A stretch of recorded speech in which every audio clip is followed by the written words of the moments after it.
PTI से खुरम शेर जमान साहब, बहुत शुक्रिया आपका खुरम साहब वक्त देने के लिए। और पीपल्स पार्टी से तैमूर तालपुर साहब, आपका भी बहुत शुक्रिया वक्त देने के लिए। खुरम साहब, पहले मैं आपकी तरफ आना चाहूँगी। सिंध हुकूमत को विफाक से बहुत सी शिकायत हैं, आपको भी पता है, और ये शिकायत के लिए मनसूबों का ऐलान करके चले जाते हैं, लेकिन जो ऐलान करते हैं उन पर अमल नहीं किया जाता है, क्या कहेंगे?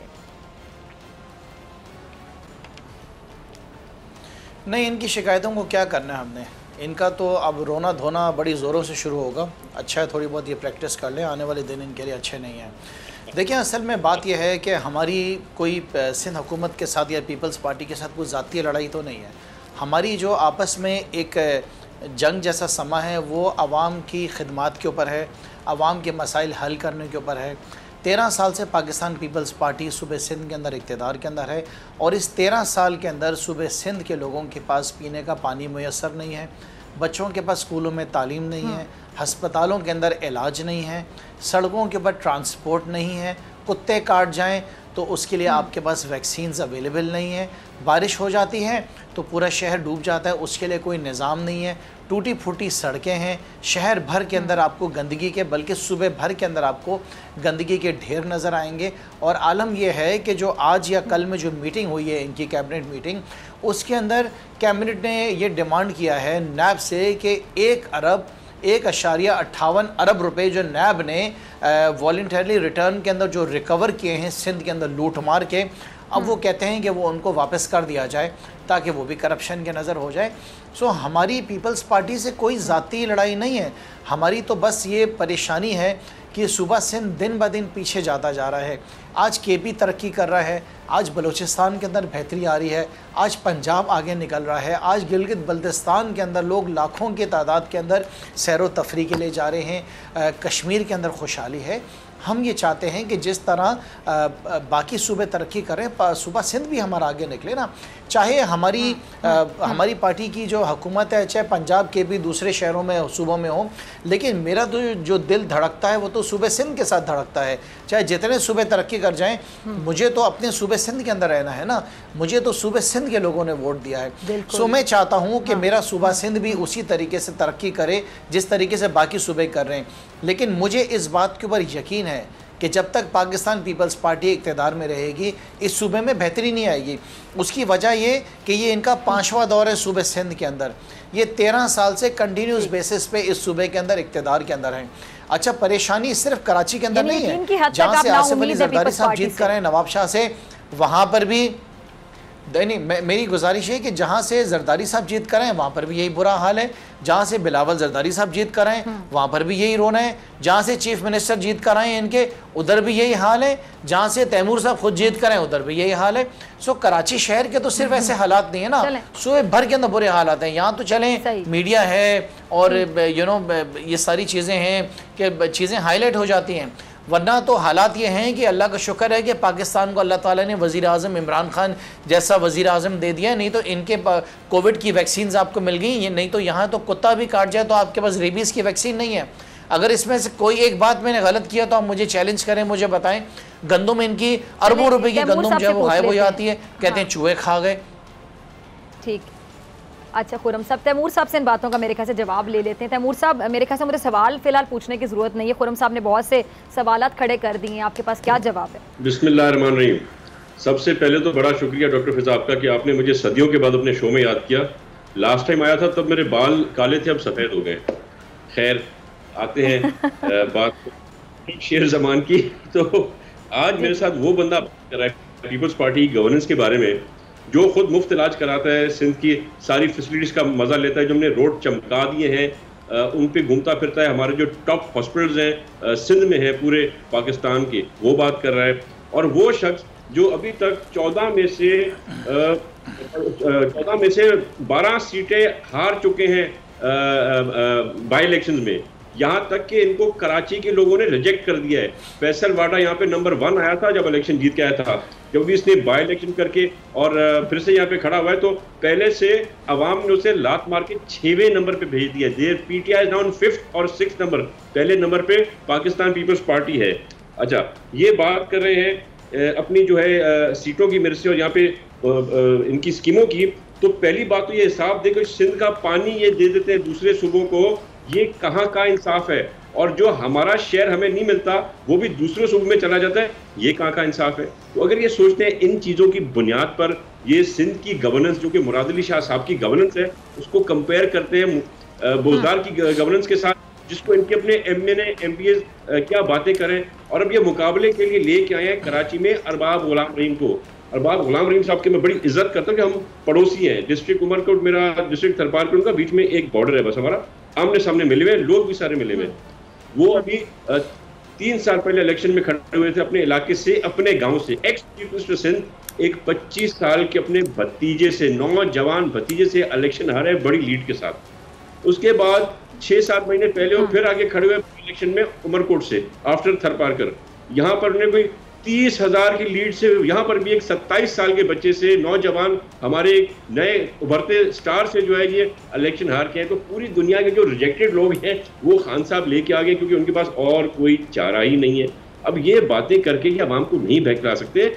आपको पता है डॉक्टर फिजा और मुझे पता है कि बात जो आम आदमी है, जो व्हाइट कॉलर्ड मिडिल क्लास या लोअर मिडिल क्लास आदमी है, वो इनको बददुआएं दे रहा है। जो उन्होंने फर्स्ट किस्म का करप्शन की है और जो इन लोगों ने इन्फ्लेशन की है, वो सब लोगों के सामने इन्हीं की अलीमाबाजी 40 अरब रुपए डिक्लेयर कर देती है एमनेस्टी में कि मैंने दर्जी का काम करके सीखे।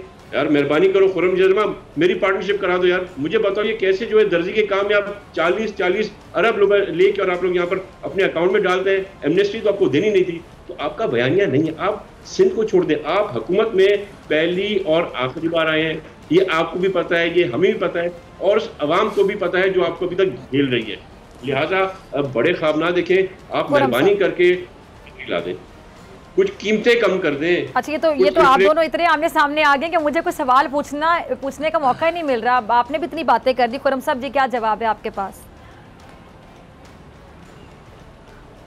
नहीं, देखें, किसी पे पर्सनल अटैक्स करना अच्छी बात नहीं है। मैंने तो जो बातें आपको हाईलाइट की हैं वो सिंध के लोग जो परेशानी देख रहे हैं, जो मसाइल हैं, वो मैंने आपसे बात कही हैं।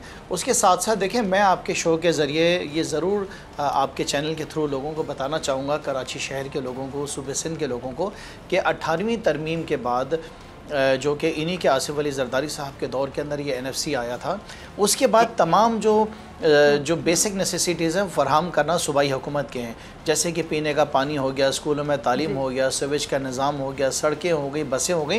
ये सारी जिम्मेदारियाँ सूबाई हुकूमत की हैं, चाहे वो पंजाब हो, चाहे वो KP हो, चाहे सूबे सिंध का हो। लेकिन आप ये देखें कि पिछले 2 साल के अंदर पाकिस्तान तहरीक इंसाफ की हुकूमत ने कराची शहर के अंदर अपने MNAs MPs के ज़रिए SDG गोल्स के तहत 9 अरब 90 करोड़ रुपए कराची शहर की अंदरूनी इलाकों के अंदर लगाए। उसकी वजह ये कि लोगों को डिलीवरी सूबे सिंध की हुकूमत की तरफ से नहीं मिल रही थी, और इसकी इंडोर्समेंट इनके चीफ मिनिस्टर मुराद अली शाह साहब ने की पिछले दिनों, जब उन्होंने अपनी आखिरी प्रेस कॉन्फ्रेंस में कहा कि दुनिया का कोई ऐसा वज़ीर आज़म नहीं होगा जो गली नालियाँ बनाता है। तो गली नालियाँ बनाने का रीज़न ये है कि हमें कराची के लोगों ने वोट दिया, कराची के लोगों ने ट्रस्ट किया, तो हमें डिलीवर करना है। उसके साथ साथ मैं आपके चैनल के थ्रू ज़रूर कराची के लोगों को बताना चाहूँगा कि नॉर्थ नाज़िमाबाद के अंदर जो 6 फ्लाईओवर्स बने वो पाकिस्तान तहरीक इंसाफ ने बनाए। पिछले दिनों लास्ट मंथ जो आपने देखा कि हमने 52 फायर ब्रिगेड्स कराची शहर को दी, वो जिम्मेदारी इनकी थी। फैक्ट्रियों में आग लगती थी, लोगों के घरों में आग लगती थी, फायर ब्रिगेड्स कैपेबल नहीं थी, आ नहीं पाती थी, जल के राख हो जाती थी, हमने दी, हमारा काम नहीं था। हमने यहाँ पर इनको, जब बारिशें होती थी तो पूरा शहर जो है वो डूब जाता था, और जब शहर डूबता था उसकी वजह ये थी कि नाले कचरों से भरे हुए थे। आज कराची के जो 3 बड़े नाले हैं, गुजर नाला, औरंगी नाला और गुजर नाला, और उसके साथ साथ आपका औरंगी महमूदाबाद नाला, वो हम बना रहे हैं 33 अरब रुपए खर्च करके। हमने रीसेटलमेंट भी कर रहे हैं, उसके एतराफ़ में रोड भी बना रहे हैं, और उसके साथ साथ वहाँ पे दीवारें भी खड़ी कर रहे हैं। ये गुजारिश के साथ ये हमारा काम नहीं था। आज हम फ्रेट कॉरिडोर बना रहे हैं। K4 के बारे में मैं आपको बताऊं, कराची का जो पानी का इशू है, 13 साल पाकिस्तान पीपल्स पार्टी ने इसके ऊपर 25 अरब रुपए खर्च किए। 25 अरब रुपए, स्टार्टिंग फ्रॉम इनके OS मुज़फ़्फ़र टप्पी जो इनके लोकल गवर्नमेंट मिनिस्टर थे, उसके बाद नासिर शाह आए, उसके बाद इनके जाम शोरो आए, उसके बाद इनके सईद गनी आए, फिर वापस नासिर शाह आए।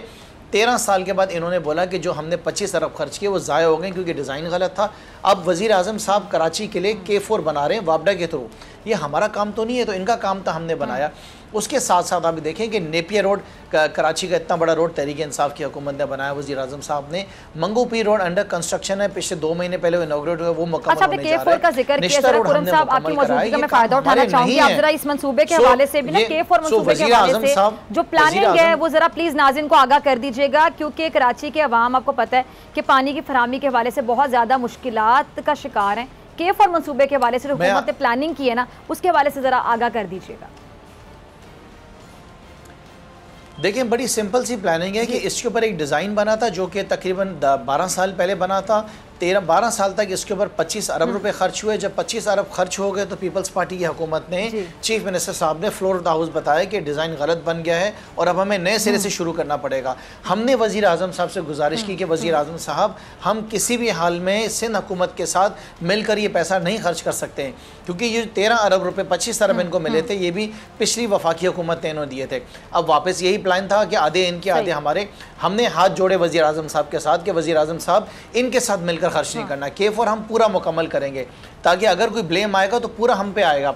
सो बेसिकली ये काम अभी वापडा को दे दिया गया है और वापडा ने इसकी जो टाइमलाइन दी है वो 2023 के दिसंबर तक दी है। पॉसिबिलिटी हो सकती है कि 2 से 3 महीने और ज़्यादा बढ़ सकते हैं इसके अंदर, लेकिन इस बात पे हम यकीन कर सकते हैं कि वापडा जो कि डैम्स बनाते हैं, बड़े बड़े प्रोजेक्ट्स बनाते हैं, वो इस काम को सही तरीके से मुकम्मल करेंगे। अब आप मुझे बताएं कि 2023 के दिसंबर तक अगर वापडा इंशाल्लाह ये मुकम्मल कर देता है, उसके बाद आगे सिस्टम बिछाना तो इनका काम है ना। तो एक तरफ वापडा तो काम कर रहा है K4 के ऊपर, क्या सिंध हुकूमत ने काम शुरू कर दिया उसके पानी को लोगों के घरों तक पहुंचाने के लिए। देखें गुजारिश है कि पहले तो ये होता था कि डिफेंस और क्लिफ्टन में रोना होता था कि पानी नहीं है, लेकिन आज तो ना नाज़माबाद के अंदर पानी है, ना आज लियाकताबाद के अंदर पानी है, ना आज गार्डन के इलाके के अंदर पानी है, ना सदर के अंदर पानी है, ना आपको लियारी के अंदर पानी मिलेगा। हाँ, पानी ज़रूर मिलेगा आपको। आप एक फ़ोन कॉल करें, 5,000 रुपये टैंकर को दें, वो टैंकर आपके घर के दरवाजे पर 2 घंटे में पानी पहुँचा देगा। अभी मैंने आधे घंटे पहले बात आइलैंड के इलाके से एक एहतशाम साहब है, उन्होंने मुझे कॉल की, उन्होंने कहा खुरम साहब हमारी बिल्डिंग में पानी नहीं आता है, हम सुबह शाम दिन रात सिर्फ एक रोना है हमारे पास कि पानी नहीं आता। सो मैं आपसे एक बात पूछता हूँ कि जो सियासी जमात 13 साल इक़्तिदार में रहने के बाद 5वां दौर सूबे सिंध के अंदर वो आवाम को अगर पीने का पानी फराहम नहीं कर सकेगी, तो आप समझती हैं कि उनके अंदर ये कैपेबिलिटी है कि वो लोगों को डिलीवर किसी और काम में कर सकें? कुत्ते काट जाते हैं, रेबीज़ की आपके पास मेडिसिन नहीं है, पहली बात तो कुत्ते ही नहीं होने चाहिए। लाड़काना शहर के अंदर एड्स के मरीज़ इतने हैं कि दुनिया के अंदर वर्ल्ड रिकॉर्ड हो गया है। दुनिया में देखा जा रहा है कि भाई लाड़काना के अंदर क्या ऐसी बीमारी आ गई है, क्या मुसीबत आ गई कि एड्स ही एड्स हैं। थर के अंदर बच्चे भूख से मरे जा रहे हैं, कोई निज़ाम ही नहीं है उसके अंदर। मतलब वो कुछ तो बताएं कि आपने कुछ किया हो, कहीं हम अपना सर फ़ख्र से बुलंद करें कि हम सिंध के शहरी हैं, हमारी कहीं इज़्ज़त है। पूरी दुनिया के अंदर जो है ना, जो सिंध का म्यार आता है करप्शन के अंदर, वो सबसे ऊपर आ जाता है। गंदगी के अंदर अगर देखा जाए कराची के अंदर, तो कराची दुनिया का गंदा तरीन शहर आया, पिछले दोनों रिकॉर्ड आया उसका। बड़े बड़े सर्वर्स ने, मैंने नहीं, दुनिया भर के अखबारात ने लिखा। उसके बाद पिछले दोनों एक सर्वे आया कि कौन सा ऐसा शहर है दुनिया के अंदर जिसके अंदर ट्रांसपोर्ट का निज़ाम सबसे तबाही का शिकार है, कराची शहर। अब आप मुझे बताएं मैं क्या करूं, मेरी क्या जिद है? मेरी कोई लड़ाई है तैमूर तैलपुर से? मेरी कोई पीपल्स पार्टी से लड़ाई है? मेरी लड़ाई इनसे सिर्फ सिंध के लोगों के लिए है। वो लड़ लें, उन्होंने मुझसे जितना लड़ना है ये जीत के दिखा दें मुझसे। खुरम साहब ने सब्सक्राइब करें और बेल दबाएं ताकि कोई खबर रह न जाए।